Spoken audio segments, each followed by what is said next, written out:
KSC Presents. The history of the Day of the Dead is very interesting. Throughout time and across the world, cultures have found unique ways of dealing with the loss of loved one. In Mexico, people celebrate Day of the Dead. It's not necessarily a sad moment either. If anything, it's a colorful celebration dedicated to the dearly departed in that country.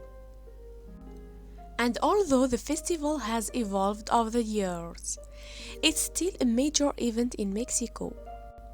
So, although Halloween is behind us, there's still time to get into the spirit of things for the Day of the Dead. But in case you're wondering how, here's the way most Mexicans celebrate this very important holiday. The Day of the Dead honors the dead every single year on October 31st, November 1st, and November 2nd. November 1st is dedicated to deceased children on the Day of the Innocents, Day of the Little Angels. Then on November 2nd, adults are honored, but the entire celebration is a 3-day event that can't be missed. The Day of the Dead is traced back to pre-Columbian Mexico between the years 1300 and 1521. The Aztec Empire was in power, and they considered it rude to mourn the loss of those who had crossed over.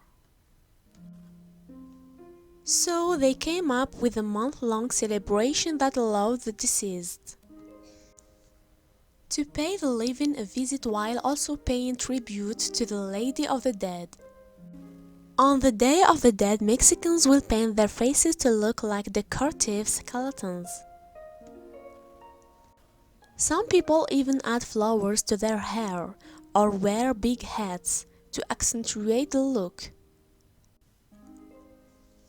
This tradition has inspired a number of Halloween costumes in the States, as well as other contemporary cultures beyond the border. Mexican people also celebrate by creating flag-like artwork known as papel picado or chiseled paper. In the pre-Columbian era, people made these out of trees.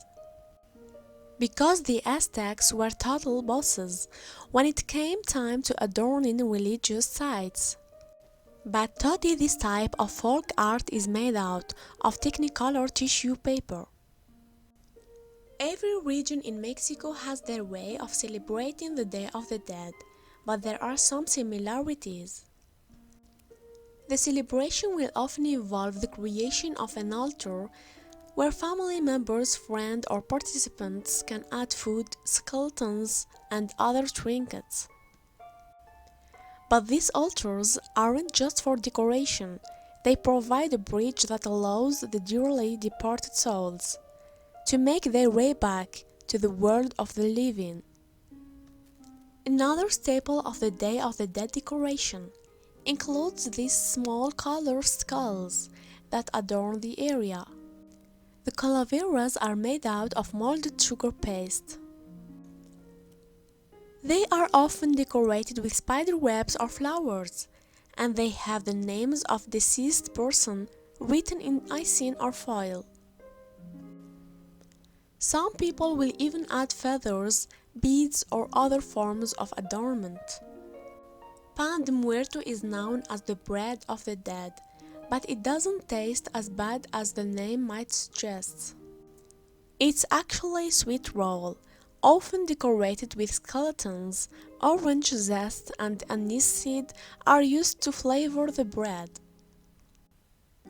But while the living are the ones who consume the bread, many believe that the spirits are able to absorb the tasty essence of the bread as well.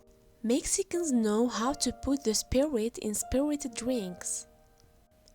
Locals make pulque out of fermented agave sap. Other alcoholic beverages are available as well, and like the bread of the dead, spirited drinks are offered to put the spirits of ease, so they can enjoy the festivities, but of course, the living can definitely join in on the fun too. The ritual altar is very important piece for the Day of the Dead, but so is the also popular ofrenda. An ofrenda or offering is placed on the altar. This often includes things like food. On the Day of the Dead, you will find altars in homes, churches and cemeteries full of ofrendas. Each will have their own artistic touch.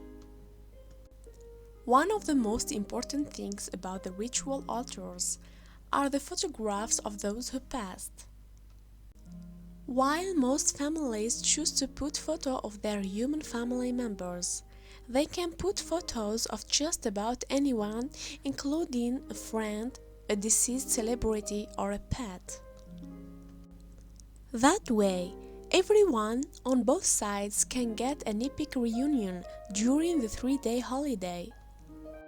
The altars may include photos and candles, but it's the ofrendas that keep a spirit's needs satiated.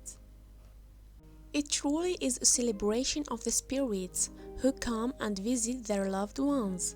Not only do they get to visit the world of the living, but they will get taste of what they've been missing since they passed away.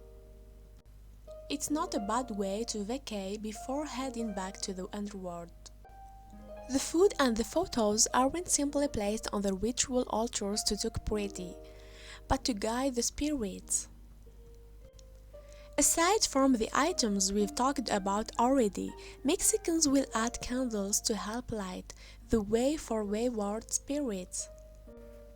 Some folks will even place the candles in a cross formation to orient them towards the altar. But in most cases, the decorative patterns are random. Anyone can get into the spirits and celebrate the Day of the Dead, but don't you dare call it Halloween. Halloween is all about mischief and horror, which is the total opposite of the Day of the Dead, which celebrate the dead with colors, parades, songs, and dancing. The ritual is a symbolic way to love and respect family members who have passed on. Thank you for watching, and don't forget to subscribe.